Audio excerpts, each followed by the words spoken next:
Hola, ¿qué tal? Muy buenas tardes. Bienvenidos al primer episodio de este podcast. Les damos la bienvenida y en este caso es un gusto darle la bienvenida a Rosalía, que nos acompaña el día de hoy. Bienvenida. Hola Marco, mucho gusto de estar aquí. Un poco nerviosa, pero muy contenta de participar en este primer episodio de tu podcast. Muchísimas gracias por el honor y también, claro, muy nervioso, ¿no? Por el hecho de ser la primera vez. Y bueno, el objetivo que tenemos durante la invitación, pues es que platiquemos un poco acerca de quién es Rosalía, y también a qué se dedica, qué hace el día de hoy Rosalía, ¿no? Queremos contar la historia de las personas, ¿verdad? Entonces, pues primeramente, Rosalía, ¿a qué principalmente te dedicas en este momento? Bueno, Rosalía se dedica a muchas cosas, pero lo principal es ser facilitadora de constelaciones familiares. Ok, muy bien. ¿Y una constelación familiar básicamente qué es? Una constelación familiar es una terapia con algo de misticismo. Okay. Eso es una constelación familiar, es una terapia gestal. ¿Y transgeneracional. ¿Qué podríamos encontrar? Es decir, si yo hiciera una constelación familiar, ¿qué pudiera obtener qué información me daría? Yo siento, en mi caso muy personal, que las constelaciones familiares sirven para sacar a la luz las negaciones que tienen las personas. Ok, muy bien. De alguna manera pudiéramos saber cómo funciona una constelación familiar. Tengo entendido que hay una película en Netflix, ¿no? Que nos habla acerca de las constelaciones familiares y para quien guste pudiera verla para tener mayor información, pero aquí en corto pudieras decirnos un poco de cómo va. Tendrían que ver la película de Netflix, que no es tan así, porque la gente ve la película o la serie de Netflix y ya uno dice, ay, voy a descubrir lo que está atorado en mí y como si fuera magia. Y nada es magia. Las constelaciones son una terapia, son muy buenas, sale a reducir lo que está en la negación, hay muchas lealtades y tendremos que pasar mucho tiempo hablando de las constelaciones familiares. Tiene sus leyes, tiene sus principios, tienen un orden, todo tiene un porqué. Es toda una terapia, o sea, es todo un proceso. Claro. Ok, oye, Con mucha responsabilidad y muy importante, o sea, no es un juego. Es decir, no cualquier persona puede llevarla a cabo. Pues yo creo que hay que estudiar y hay que agarrar experiencia y no cualquiera. No cualquiera puede hacerlo. Ahora, alguna vez escuché yo que dentro de una constelación familiar se movían muchas energías. Se mueven muchas energías. Sí, se mueven muchas energías. ¿Tú qué opinas acerca de la energía que transmite el ser humano? Yo creo que todos los seres humanos somos más energía que cuerpo, nomás que no estamos conscientes de eso. Y estamos más conectados energéticamente los seres humanos que lo que estamos conscientes de lo que estamos. Ok. Las constelaciones lo muestran. Ahora, por otro lado, yo soy adicto en recuperación. Nosotros como adictos, ¿crees que pueda favorecernos el hecho de hacer una constelación familiar? Es decir, ¿pudiera ayudarnos a encontrar algo de nosotros mismos que no estuviéramos viendo? Definitivamente sí, mucho.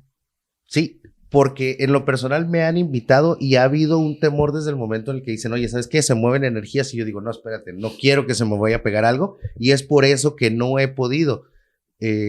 Supongo que es normal ese miedo, ¿no? Yo creo que sí, el miedo a lo desconocido. Uno siempre tiene un temor natural a lo desconocido. No sabes qué va a pasar o qué va a salir.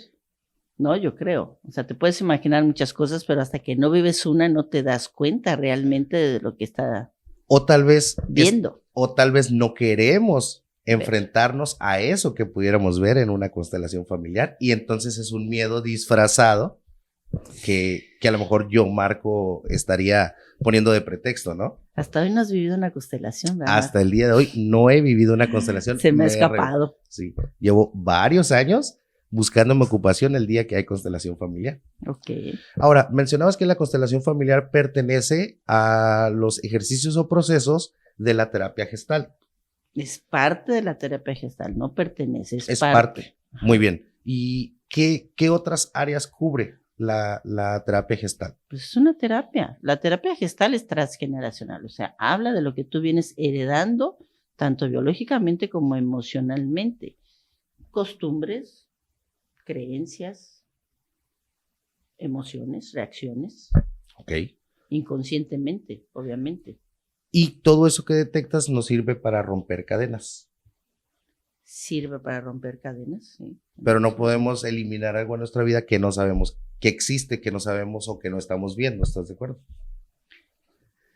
No podemos eliminar nada que yo no reconozca que tengo. O sea, yo no puedo hacer ningún cambio en mi vida si yo no reconozco que tengo que cambiar algo o si yo no veo que tengo que cambiar algo. Claro. ¿Sí me entiendes? Yo no Sí, voy sí, a sí. cambiar nada en mi vida si yo no considero, si yo no veo que lo tengo que cambiar, si yo no considero que lo tengo que cambiar. O sea, la gente cambia cuando ves, por eso la constelación saca la negación, ¿no? Cuando haces tú una constelación, en el fenómeno que se da ahí aparecen cierta sintomatología que está viviendo el sistema familiar, y el sistema familiar, pues, supongamos, es tu familia, Claro. ¿no? Como la adicción es un síntoma. La adicción en las familias es la manifestación de que la familia está enferma, es el síntoma. Ok, a ver, esa parte me parece interesante. Muchas veces nosotros pensamos que el enfermo es como tal el que o usa alcohol o usa drogas. Y tú mencionabas ahorita que la familia es la que está enferma. Sí, yo creo que cuando hay un adicto dentro de una familia, está manifestando ese adicto, ese enfermo, un síntoma en que toda la familia está enferma. Toda la familia trae dinámicas o trae una serie de dinámicas que alientan al adicto a seguir siendo adicto. Claro, por ejemplo, la señora, ¿no? Que te dice, oye, ¿por qué mi hijo lleva 4 centros de rehabilitación, 4 internamientos y sigue igual? Sale del centro de rehabilitación y no hay un cambio. ¿Tú a qué crees que se deba que el muchacho no hace un cambio?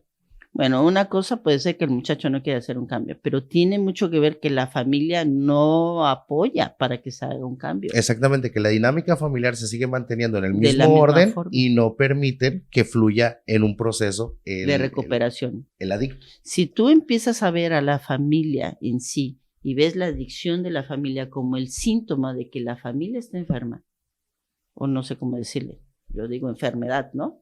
Sí. Donde sus dinámicas familiares llevan al que es adicto a seguir consumiendo, porque la gente o las familias le echamos la culpa al adicto. Él es el que tiene el problema, él es el que está consumiendo, es el que toma mucho alcohol, yo estoy bien, él está mal.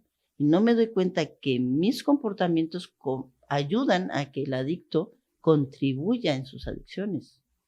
Claro, y la señora o el papá no se dan cuenta que ellos también son codependientes, ¿no? De alguna manera le siguen facilitando todo al adicto para que siga adelante. Por ejemplo, el hecho de que estoy cansado de él, pero lo sigo dejando vivir en mi casa. Estoy cansado de él, pero le sigo hablando, hijo, ya está la comida.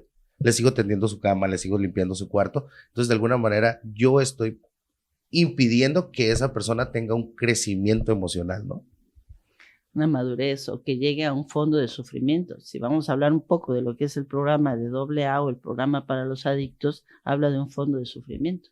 Cuando un adicto no llega a su fondo de sufrimiento, pues no va a cambiar su procedimiento, él va a seguir haciendo exactamente las mismas cosas. ¿Tú por qué vas a dejar de tener un comportamiento que te gusta si no tienes ninguna complicación? Si todo te lo solucionan. Diferente sería que mamá te pida que te vayas de la casa y que en la calle hagas lo que tengas que hacer, busques tu comida, busques tu vivienda. ¿Crees que eso favorecería al proceso de tocar fondo de un adicto, un alcohólico? Por supuesto que sí, pero aquí estás hablando de una madre que va a sacar a la calle a un muchacho, dependiendo de la edad. Además, depende mucho de la edad. Claro. O sea, no es lo mismo que tú saques a la calle a un adulto, Sí. ¿no? Que ya es su responsabilidad, que ya no es tu responsabilidad, que tú saques a la calle a un adolescente. Tú no puedes sacar a la calle a un adolescente todavía es tu responsabilidad. Todavía está verde, pero es que hay señoras que dicen, por ejemplo, es que mi hijo todavía no ha madurado, apenas tiene 38 años. O sea, ¿qué opinas al respecto? O sea, 38 años, claro que está en la capacidad de que lo saques a vivir, ¿no? Y claro que también no ha madurado. Uno puede tener 50 años o 60 años y no haber madurado. La maduración no tiene nada que ver con la edad cronológica de la persona. La maduración tiene mucho que ver con el trabajo emocional que tú tengas personalmente, con la responsabilidad que tú hayas adquirido en Pero tu si vida. papá y mamá nos han venido resolviendo tanto la vida como la adicción y en casa estamos en silencio como si no pasara nada, pues bueno, no hay ese crecimiento. Entonces tiene 38 años como tal, pero emocionalmente y mentalmente, ¿cuántos tiene, no? Bueno, es que aquí tienes que son muchas cosas, Marco. O sea, tienes que ponerte a pensar todos los mecanismos de disimulación que tenemos actualmente. Y todos, una adicción en una casa es un elefante blanco, haz de cuenta como quien dice, todo el mundo lo ve, pero nadie lo ve, Ok. ¿no? Todo el mundo sabe que, que hay un problema dentro de la familia, pero nadie realmente reconoce que hay un problema dentro de la familia. Lo primero que uno tiene que hacer con la adicción es reconocer que hay un problema dentro de la familia, es reconocer que mi hijo, que mi marido, que mi madre, porque además no es de sexo, eso puede ser cualquiera, puede ser la madre, puede ser el padre, puede ser el hijo, puede ser cualquiera que tiene una adicción. Y lo primero para enfrentar la adicción hay que reconocer que tienes una adicción. Si tú no reconoces o la familia no reconoce que tiene una adicción, pues ¿qué vas a hacer? Ok, si no hubiera una admisión, es decir, yo no puedo corregir algo que no sé que tengo mal. Yo no puedo corregir algo que no reconozco que lo tengo. Ok, hace ratito, antes de grabar, comentabas tu postura en contra de los internamientos involuntarios, que se ingrese a un usuario en contra de su voluntad a un proceso de rehabilitación. ¿Cuál sería tu idea principal por la que digas, no, yo no estoy de acuerdo? Yo no estoy de acuerdo porque en mi caso muy personal no funcionan. O sea, todos los centros y las clínicas y todos los lugares que hoy hay para resguardar y para contener al adicto, ¿no? Duran un tiempo, los adictos salen y vuelven exactamente a lo mismo. La inmensa mayoría de ellos, o sea, la inmensa mayoría de ellos regresan exactamente a lo mismo. Entonces, están conteniendo, están aliviando un poco la presión de la familia, lo están limpiando de repente para que no se mueran la calle. Pero también lo que está sucediendo es que salen a la calle, consumen exactamente lo mismo que se metían antes de que consumían y se mueren de pasado, se pasan, les vienen un pasón. Claro, como aquí en la frontera, ¿no? Aquí hay muchos adictos a la heroína. Entonces, por ejemplo, si ellos le llaman, ¿no? Que consumían 10 rayas antes del anexo, pues bueno, salen del anexo y creen que su nivel de tolerancia a la heroína son las mismas 10 rayas y es entonces donde viene la sobredosis. Viene Si lo por eso, hicieron, sin estar acompañados, pues bueno, ahora sí que, o sea, adiós, ¿no? obviamente mueren. Es Sí. una sobredosis. ¿Por qué? Porque ya los desintoxicaron. Entonces el cuerpo no va a aguantar las 10 rayas que se van a meter, va a venir una sobredosis. ¿Por qué? Porque su mente sigue estando en la adicción. O sea, estuvieron 3 meses, 6 meses, 8 meses, no sé, hay gente que está años. Claro, ahora, aquí en la frontera también está poniéndose muy, muy, muy cañón la cuestión del consumo del fentanilo. Entonces el fentanilo sí es complicado su consumo, no es tanto como la heroína porque ese desde la primera vez puedes tener una sobredosis. Entonces, te pregunto y desde el punto de vista de madre, ¿tú crees que sería conveniente el internamiento involuntario para un usuario que utiliza fentanilo? Es decir, cada vez que él consume está poniendo en riesgo su vida. Es como si cada dosis fuera una ruleta rusa. Creo que en esos casos sí sería importante tomar en cuenta que le está salvando la vida. Tal vez no se va a recuperar, tal vez no va a querer salir a hacer una vida útil y feliz, a formar una familia, a mantener a sus hijos que tiene regados, pero tal vez tampoco se vaya a morir.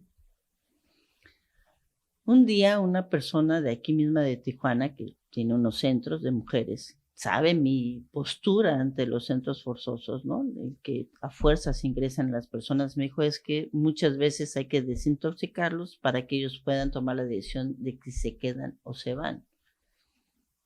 Yo creo que eso es bueno, ¿no? En un comportamiento, yo no sé muy bien sobre la adicción del fentanilo, no sé cuáles son sus características, o sea, la verdad no conozco a nadie que haya consumido el fentanilo, pero si le vas a salvar la vida, por decirlo así, a ingresarlo, y le vas a estar salvando la vida pues todo el tiempo que tú lo ingreses, porque en todo el tiempo está en la ruleta rusa, se puede morir en cualquier momento. Correcto. Pero la realidad es que no solo con el fentanilo se puede morir.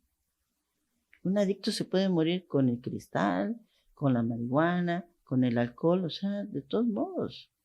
Sí, el fentanilo es como de alta peligrosidad, de alto riesgo, pero cualquiera de ellas puede haber incluso una afectación neuronal que más allá de morirte quedas ahora sí que en estado vegetal y al final quien va a sufrir esa situación pues va a ser la familia que es quien te va a cuidar y por unos años, porque se van a cansar. ¿Y qué va a ser de ti? Porque al final fue tu decisión, Yo ¿no? siento que el gran problema con las adicciones es que las personas no creen que les va a pasar. O sea, uno empieza tomando o empiezas fumándote un churro o empiezas consumiendo cualquier tipo de droga y ya has visto así gentes que ya están en el viaje, que ya se fueron, que ya su cabeza se les, pues, ¿no? Se flameó o no sé cómo le digan. Y tú crees que a ti no te va a pasar. La realidad es que sí te va a pasar. Y que sí va a pasar en algún punto, ¿no? En nuestra vida. Creo que todos o la mayoría tenemos un conocido que ha muerto por drogas y tenemos otro conocido que se ha quedado arriba por drogas. En el viaje. ¿No? Sí, No sé y aún así nos hemos visto aferrados al consumo, ¿no? ¿Por qué? Porque precisamente esa es la idea que tenemos, que no nos va a pasar. Es como algo que a mí me sucedía, es cuando yo veía personas de 30 años en los centros de rehabilitación y yo llego a los 18, me decían, es que si tú no pones atención, si tú no dejas de consumir, vas a llegar a mi edad y vas a haberlo perdido todo. Y yo decía, no, es que a ti te pasó por pendejo. Hasta que me pasó y llego a los 30 años y sigo batallando a los 30 años, entonces es donde digo, caray, aquel güey que un día me compartió eso, yo lo tiré loco pensando que solo a él le pasó y realmente es un común denominador que se nos va a ir los años y que pues al final el camino tiene 3 destinos, ¿no? Cárceles, hospitales y la muerte. Y entonces regresamos al punto de la madre. ¿Por qué la madre no saca a su hijo a la calle?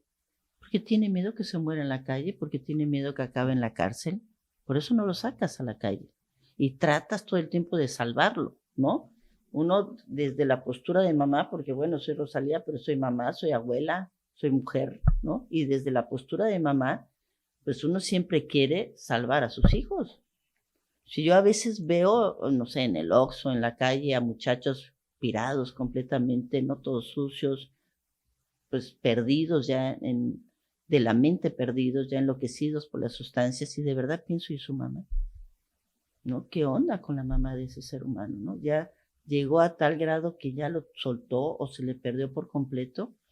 Hay que de repente ver la parte del sufrimiento también de la familia. O sea, yo siento que de alguna forma la adicción está destruyendo y tocando todas las fibras dentro de la familia. Toda la familia está enferma.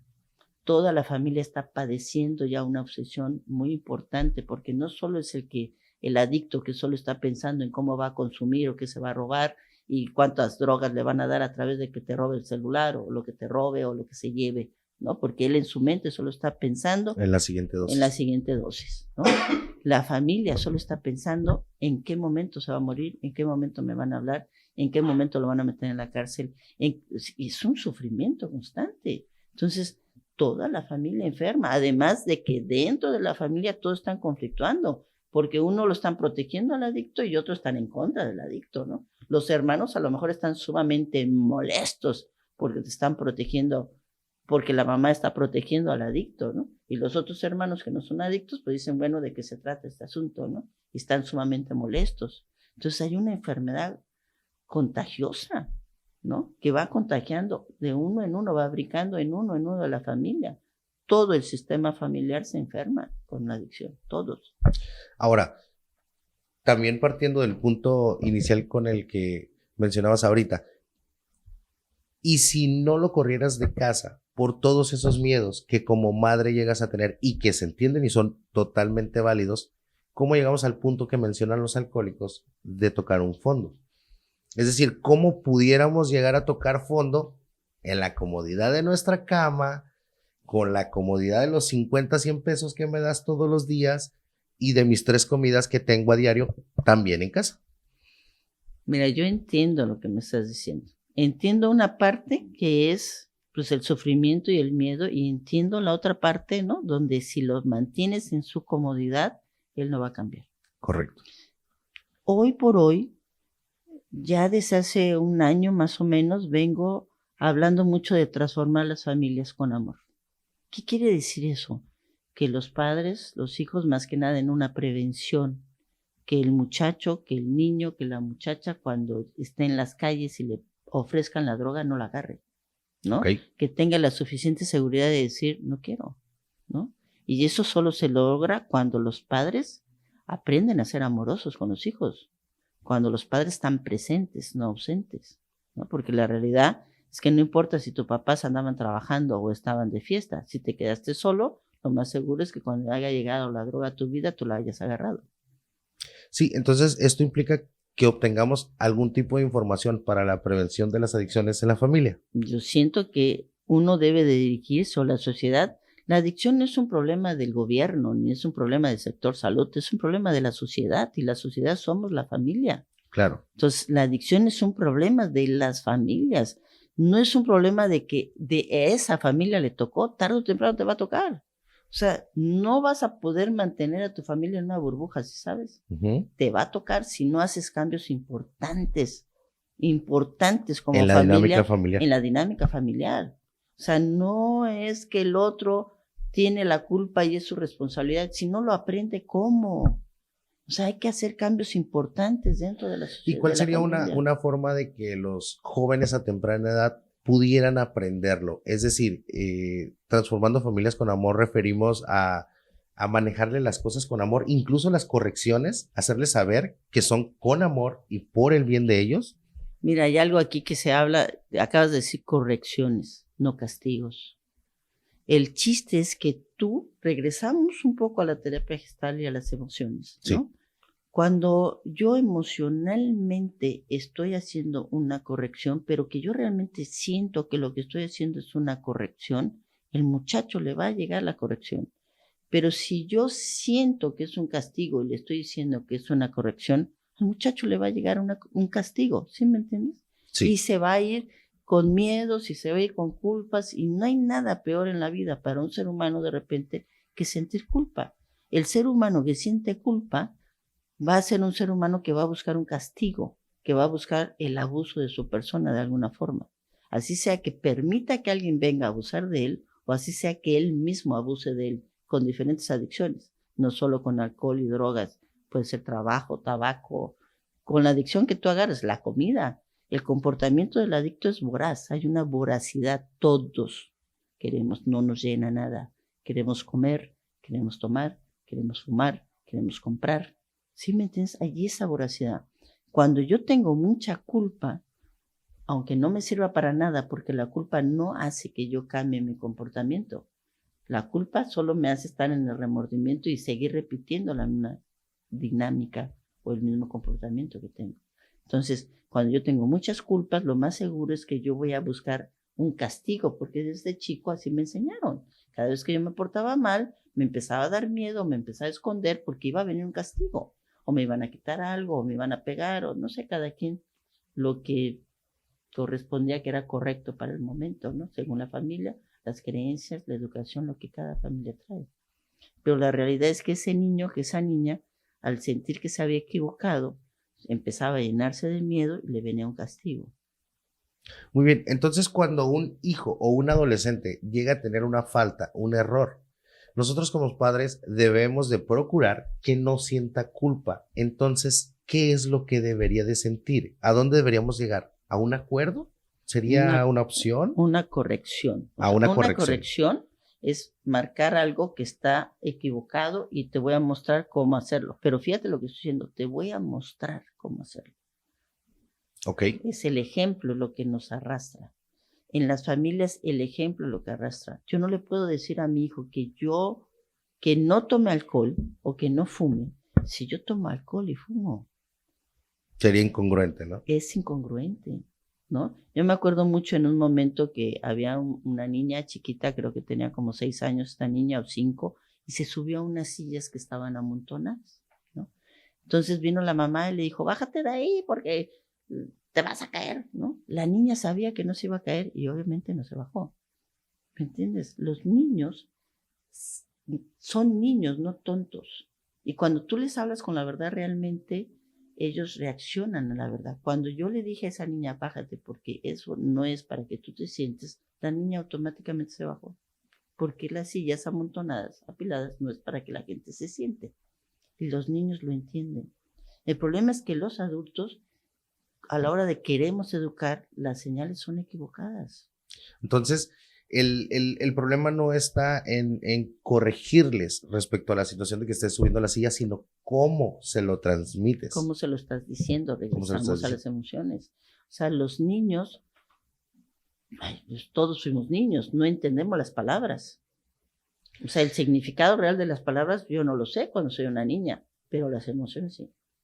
Es así, pero también creo desde mi punto de vista que como adultos y como padres tenemos nuestras fallas, ¿no? No siempre podemos estar al pendiente de estar usando el término correcto, la corrección idónea. Entonces muchas veces, pues por el mismo a lo mejor ajetreo del día, por el mismo estrés laboral o simplemente porque desatendemos temas importantes como la escuela para padres, pues bueno, no sabemos dirigirnos a ellos, ¿no? Y es donde entonces le estamos haciendo un daño a largo plazo. Mira, yo siento que de alguna forma tanto la psicología, psiquiatría y todo el estudio que hay de las familias, de los sistemas, de todo lo que hoy por hoy se está abriendo y que cada vez hay más estudios, realmente está en pañales. Entonces, el ser humano, la mente, nosotros, pues todavía estamos evolucionando, ¿no? Entonces, lo que sí creo que es algo muy importante, por lo menos para mí, es ser congruente con lo que estás diciendo. Trata de que lo que tú le digas al niño sea real, sea la verdad. No le mientas al niño. El niño entiende. Y se da cuenta de todo. Y se da cuenta de todo. Y cuando tú le mientes, cuando tú no eres congruente con él, lo que haces es llenarlo de dudas. Bueno, yo creo que ese consejo sería para todos los aspectos de un adulto, ¿no? Ser congruente en lo que hablamos y en lo que hacemos, ¿no? Pero también transmitido hacia el menor, pues también que existe esa congruencia.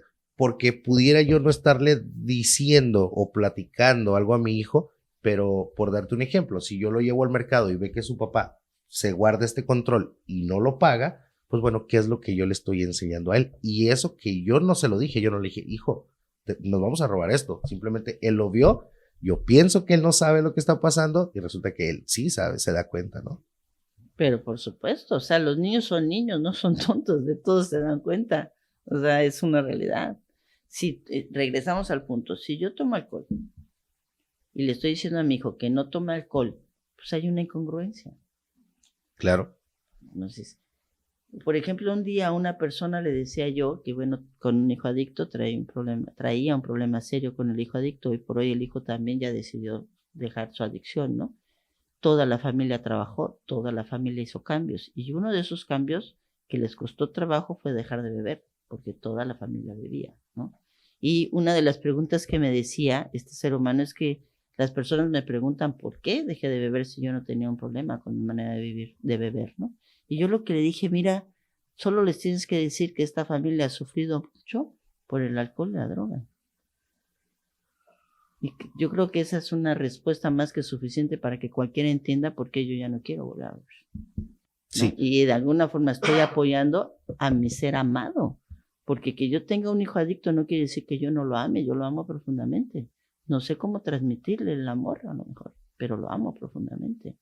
Y si yo hago cambios importantes en mi vida para que él se sienta acompañado, parte de esta familia, ¿no? Apoyado, realmente la familia cambia, Marco. De verdad que lo veo en esta familia, ¿no? Que entraron en estas dinámicas, que el muchacho estuvo en un centro de adicciones, que salió de ahí a lo mismo otra vez, ¿no? Y yo ahora, hoy por hoy, este ser humano está yendo a los centros a compartirle a los padres que tienen que hacer los cambios ellos, para que esos muchachos realmente hagan cambios. Yo sé que hay muchos centros donde van los padres y los invitan, ¿no? Los empiezan a involucrar para que también hagan los cambios junto con el adicto, pero yo no sé hasta qué punto llegue esto. ¿Sí me entiendes? No lo sé.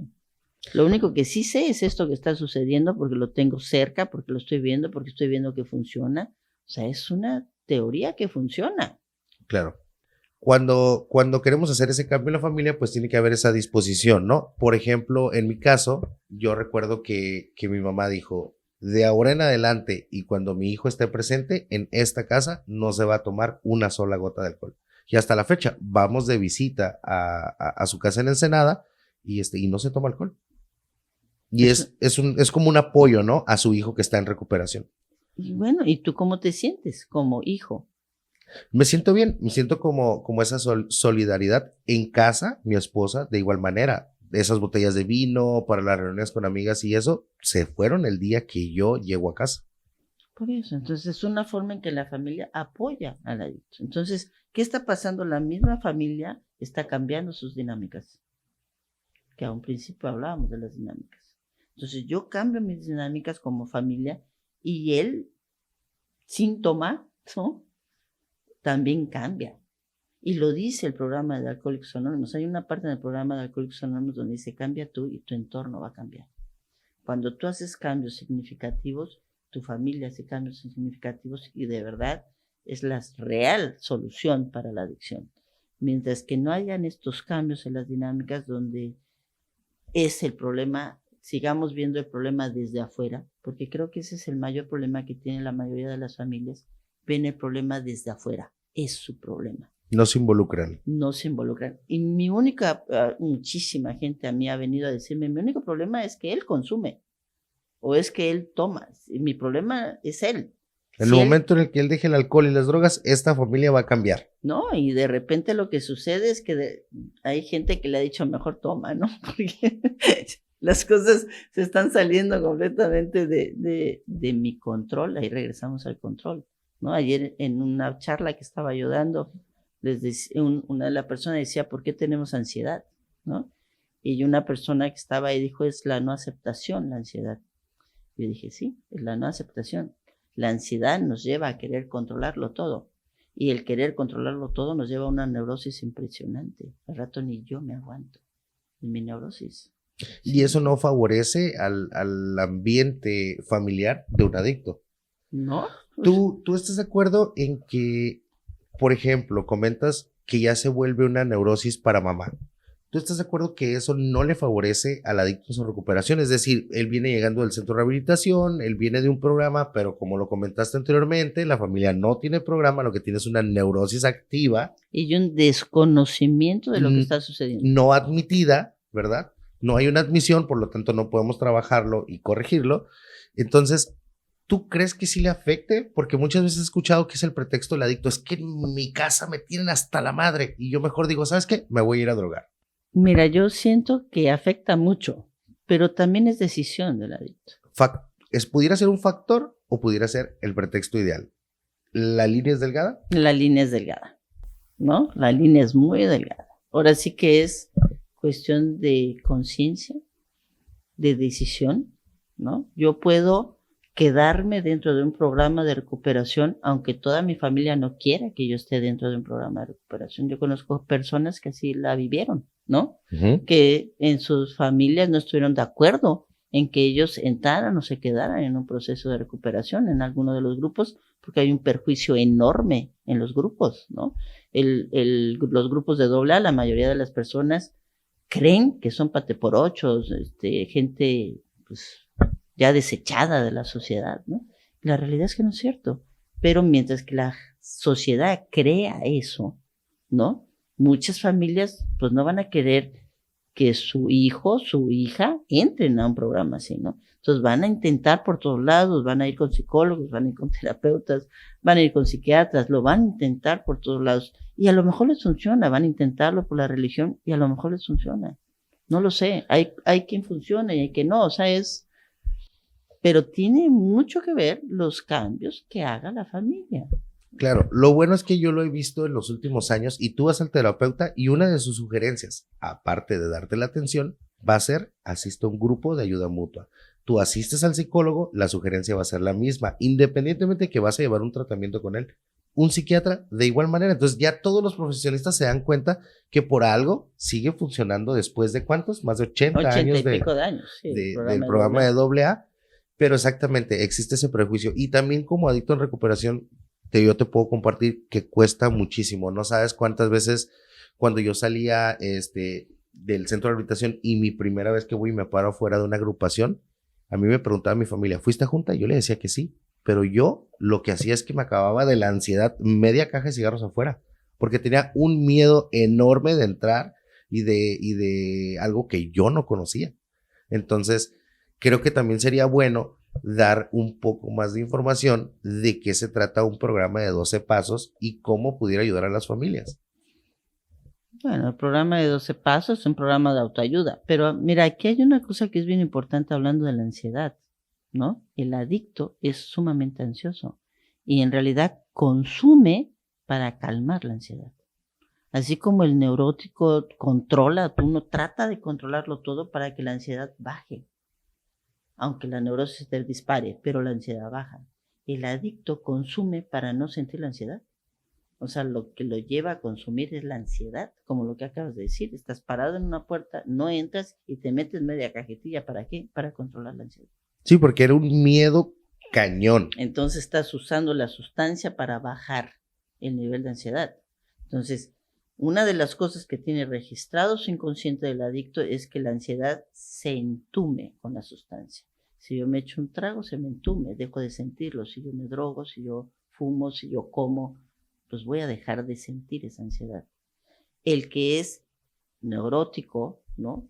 Normalmente con la ansiedad lo que hace es tira a controlar. Yo necesito controlar mi entorno, tener todo bajo control para que yo no tenga ansiedad. Como las cosas no las puedo poner todas bajo control, me neurotiza, o sea, se me dispara mi neurosis. Entonces empiezo a andar molesta. Regresamos al punto, llega el adicto del centro a su casa. Sí. Entonces la madre no sabe qué hacer, el papá, o sea, todo tiene que cambiar en sus dinámicas y obviamente eso lleva un tiempo para digerirlo. Mientras que pasa ese tiempo, lo que va a haber dentro de las familias es neurosis. Voy a querer controlarlo, voy a estar dudando o desconfiando de mi adicto, ¿no? Voy a llegar a olerlo, a ver a qué huele, lo voy a abrazar, le voy a dar un beso, pero...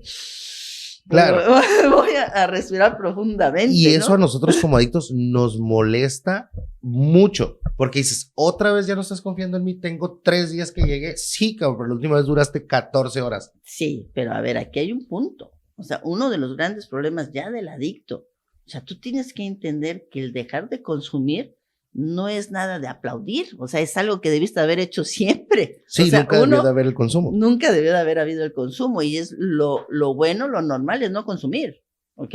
Entonces, sí, no te ofendas porque la gente desconfía de ti. ¿Sí me entiendes? Esa parte de desconfían y se enojan y me pongo bien violento porque están dudando de mí, porque no confían en mí. No, esa es parte de la enfermedad de la mente que te está diciendo, vuelve a tomar porque no confían en ti. Sí, porque al final dices, ¿crees que tomé? Ahora voy a tomar para que veas que va en serio, ¿no? Claro, es parte de, hay que entender que la adicción es que mi mente está enferma. Hay una enfermedad mental, lo dice la literatura, física, mental y espiritual. Hay una enfermedad mental y esa enfermedad mental busca conductas que me lleven a consumir. ¿Sí me entiendes? Busca situaciones en mi entorno que me lleven a consumir, que yo me enoje y que tenga la suficiente justificación para decir, mejor como no me quieren o no me creen, o mejor me rompo mi mano, ¿no? Como mejor no me salió bien esto, o sea, razones idóneas de peso. Para poder tomar la decisión de volver a una adicción. En sí, hay una parte donde está la recaída, por decirlo emocional, cuando tienes reservas, ¿no? Cuando tú ya estás dentro de un programa y tienes reservas que tú todavía quieres consumir, o sea, hay que entender que uno no deja el alcohol ni las drogas porque no les guste. A uno le encanta el alcohol y las drogas. Entonces, el estar limpio o ya no tener la sustancia, mi mente quiere seguir consumiendo y va a tener reservas. ¿Sí me entiendes? Va a tener reservas. Entonces, las reservas son pensamientos, ¿no? Cosas que a lo mejor tú empiezas a crear en tu mente que si sucede esto valdría la pena para que yo tome, ¿no? O consumas. Si se muere mi hija, pues es un motivo real para que yo tome, ¿no? O sea, se murió mi hija, o sea, estoy tomando, o sea, sí, O sabes que económicamente me fue del carajo, ¿no? No, de plano no consigo chamba, no funciono, ando tronando, la vida no funciona, estoy depresivo, no, pues mejor consumo. ¿Sí me entiendes? Entonces, esas son las reservas. Siempre pensamos que ante una situación adversa, esta es lo suficientemente grave para que lo pueda hacer. Una justificación lo suficientemente grave, una situación que es lo suficientemente grave para que yo consuma de nuevo. E incluso, y te lo digo porque me lo platicó el primo del sobrino del cuñado de un amigo, llegamos a pensar, el día que cumpla 5 años limpio, me voy a tomar unas cheves. ¿Por qué? Porque ya me demostré que sí puedo. El día de hoy está todo bien. Y va de nuevo, ¿no? Creemos que no pasa por el hecho del pasar del tiempo, pero nos damos cuenta que en el momento en que volvemos a tocar alcohol o sustancia, volvemos a comenzar en donde mismo. Es decir, tu fondo de sufrimiento no empieza desde arriba, empiezas en donde te quedaste. Y es ahí el problema que muchas veces no entendemos y que lo tenemos que ir a vivir. La gente cree que vamos a regresar al principio, ¿no? Entonces, yo cuando empezaba a tomar, pues me tomaba 3 cuadros, 4 traguitos, me comía unos taquitos, me iba a la fiesta, lo que sea, y me iba a mi casa y los disfrutaba y me relajaba y no pasaba nada. Cuando ya se genera una adicción, cuando ya se brinca esa barrera invisible, pues ya no hay taquitos, ya no llegas a tu casa, ya, ¿no? Todo se lo lleva, todo se va en tomar y todo tu tiempo se va en tomar, entonces ya tienes un problema. El asunto es que cuando llegas a un grupo o estás dentro de un grupo o vas con lo que hagas para dejar de consumir, vas a tener la esperanza o la ilusión, la fantasía, es la fantasía de que vas a volver a poder tomarte esos 3 tragos, 4 tragos, o que te vas a poder meter un toquecito de coca, ¿no? O un cigarrito de mota y que no se va a volver un problema. Es uno de los grandes reservas que tienen actualmente muchas personas que están dentro del grupo. El alcohólico, por ejemplo, el que tiene un problema con su manera de beber, dice, no, si me fumo un toque de mota no me pasa nada. A mí la marihuana no me genera una adicción. Y el que tiene un problema con las drogas, ¿no? Piensa que si se toma 3 cervezas no le va a pasar nada. Sí, dice el programa, ¿no? Sustituimos unas drogas por otras. Entonces pensamos que de esa manera, como no es nuestra droga de impacto, no va a pasar nada. Exacto. Y al final venimos brincando a la de impacto. Y al final te tomas las 3 cervezas y acabas drogándote. O sea, es el engaño de la mente. Esa es la enfermedad. Y son las reservas. Sí, y lamentablemente esto muchas veces es a prueba y error, y estar haciendo la prueba te toma meses, después años y después décadas de tu vida. Entonces aquí lo importante del mensaje de este episodio sería, bueno, eso, ¿no? No permitas que entre prueba y prueba se te vaya una década de tu vida. Fíjate, lo que acabas de decir me da miedo. ¿Por qué? Dices, después de todo esto es de prueba y error. Yo creo que es de decisión. Yo creo que uno debe de decidir dejar de vivir en la basura y no regresar nunca más a la basura. Te pongo en contexto por qué prueba y error. La primera vez que yo salgo la primera vez fue clínica. La primera que salgo a la clínica dije que sí quería hacer un cambio, ¿verdad? Pero no trabajé, digamos que no trabajé estando dentro. Entonces, cuando yo llego a mi casa, no me di cuenta en qué momento yo ya me estaba drogando otra vez. Entonces, en el segundo anexo, yo dije, ok, esta vez sí voy a cuidar qué es lo que está pasando. Ya no voy a usar drogas, solo voy a tomar. La mentira. Y ¡zas! Entonces, en el siguiente anexo dije, no, es que el problema es que me tomé 6 cervezas, solo me debo de tomar 3. Y ¡zas! Entonces, en el siguiente dije, es que la clave está en solo tomarte una cuando comes. Entonces, te das cuenta por qué te menciono prueba y error. Hablo de mi experiencia, ¿eh? Prueba y error, no querías dejarlo. Yo por dentro sentía que sí, ¿eh? No. Tú no querías dejarlo porque querías tomarte 1 o 6 o 3. Tú no querías dejarlo. Tú querías que no fuera una adicción. Que no se convirtiera en un problema. Ajá. Tú querías que fuera algo controlable, pero no reconocías que ya no tenías el control. Así es, que ya después de ese permiso, ya no había vuelto. ¿Sabes una cosa? Desinformación. del programa. Eso también pasa mucho en los centros. Muchos centros y clínicas no ven el programa de Alcohólicos Anónimos, ni siquiera lo leen. Entra la psiquiatría, entra la psicología y tienen su propio, cada centro además tiene su propio programa, ¿no? De cómo van a llevar el asunto. Ni siquiera leen el programa de Alcohólicos Anónimos. Si leyeran el programa de Alcohólicos Anónimos, se darían cuenta que es solo por hoy, que es una decisión y que no puedes probar y que es cero. ¿Sí me entiendes? Si tú, cuando ya entraste a ese primer centro, hubieras leído el programa de Alcohólicos Anónimos, te hubieras dado cuenta de lo que se está hablando y te hubieras dado cuenta de que es para toda tu vida solo por hoy y que no es que voy a poder medirme, no es psicología. En algún momento una persona, ¿no? Cuando llegó al grupo de AA y vio más o menos cómo era la onda, como toda su vida había estado con psicólogos desde los 3 años hasta los 14, llega al grupo a los 20 años, casi 21, oye la tribuna, ¿no? Y más o menos y dice, bueno, esto es terapia, si yo me meto que me voy a tomar 3, solo me voy a tomar 3, ¿no? Y voy a parar, porque claro, cuando es la psicología, sí, pero no estamos hablando de psicología. Los alcohólicos, primeros alcohólicos que fueron con psiquiatras, con psicólogos, que se les hizo terapia de shock, que los echaban agua fría, que les daban, o sea, cosas increíbles pasaban los primeros alcohólicos. Y nada hizo que dejaran de beber, porque es una enfermedad. Ahorita que mencionas también el desconocimiento, creo que tienes toda la razón, porque me hiciste que me fuera atrás en esos internamientos. Y, por ejemplo, tú me hablas del programa de Alcohólicos Anónimos, que eran 12 pasos. Yo recuerdo que en este centro nos hablaban acerca de 3. Entonces yo sí entré en confusión porque decía, a ver, 3 pasos, cuando más adelante me doy cuenta que el programa es de 12, llámele AA o NA, y precisamente la literatura de Narcóticos Anónimos en uno de los últimos centros me dice, ¿no? Que no me preste confusión, el alcohol es una droga. Entonces, pero nunca me lo dijeron en el segundo o tercer anexo. Entonces, sí, es por desconocimiento que vamos prueba y error, y te digo, platicado desde mi experiencia. No afirmo que así sea en todos los procesos ni para todas las personas. Yo siento, por lo poco o mucho que yo conozco, dentro de las anexos, clínicas, estancias, no sé, les llaman de muchos nombres, pocos lugares son los que realmente practican el programa de Alcohólicos Anónimos.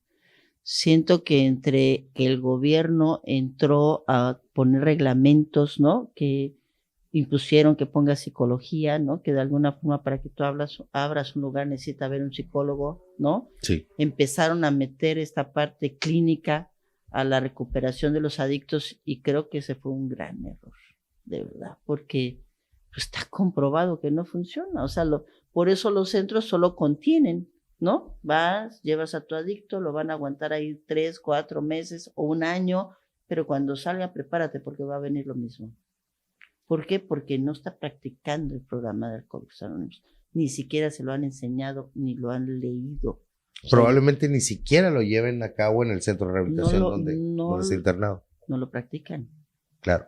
Entonces, pues el adicto tiene esa desinformación y piensa que puede tomarse un trago porque mi problema no es el alcohol. ¿Realmente lo crees? ¿Sí me entiendes? ¿Realmente lo crees? Entonces pruebas y recaes, y recaes, y recaes. Entonces, ¿quieres o realmente hay una desinformación? Fíjate de lo que estamos hablando, ¿eh? La ignorancia de lo que realmente es tu enfermedad de la adicción, porque es una enfermedad de la adicción. Y mientras que haya esa ignorancia, pues tú vas a seguir consumiendo. Es literal. Claro, entonces creo que ese es un punto importante a tomar para los encargados de centro, ¿no? El hecho de tener, independientemente de sus profesionales, tales como el psicólogo o el psiquiatra, pues bueno, que no se deje de lado el programa de Alcohólicos Anónimos, ¿no? Bueno, ¿tú no fuiste con un psiquiatra que te dijo que te podías tomar 2 cervezas? Yo fui con un psiquiatra que me comentó que no debía dejar la droga de una y que yo tenía que ir dosificando. Entonces yo llego a mi casa con las drogas y le digo a mi esposa, no sé qué pasó, pero esto es por indicación médica, lo siento. O sea, a ese grado. Pero también uno manipula. La información con el psiquiatra. Digo, un día fui con un doctor a una revisión del pulmón y terminé con una receta de Ribotril. Hazme el favor, ¿cómo le bajas una receta Yo sé, pero sí me entiendes esta parte, la parte médica, la parte psiquiatra, la parte del profesional, ¿no? Que cree que con sus métodos va a lograr sacarte de la adicción cuando está comprobado que no funciona. O sea, Y que la ayuda es de adicto a adicto. eso está comprobado que no funciona. La ayuda es la autoayuda, que es de adicto a adicto, O de basándose alcohólico, en un programa. El alcohol es una adicción, es una droga. Líquida, pero es droga.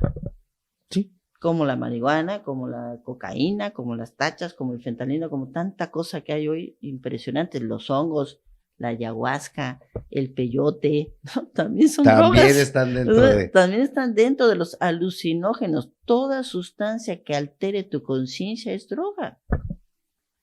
Y muchas veces justificamos, pues bueno, el alcohol, y ahorita que mencionabas la ayahuasca también dicen, no, con esa no hay ningún problema. De hecho, algunas me preguntaron, ¿estarías dispuesto a vivirla? Yo ya había escuchado que había alguna alteración del sistema. Y dije, ¿sabes qué? En este punto, con lo bien que estoy, prefiero no correr el riesgo. Prefiero quedarme donde estoy. Ok, muy bien, pues Rosalía, muchísimas gracias. Agradezco que hayas participado en el primer episodio y pues nos vemos en la próxima. Gracias. Muchas gracias, Marco. Un placer. Bye.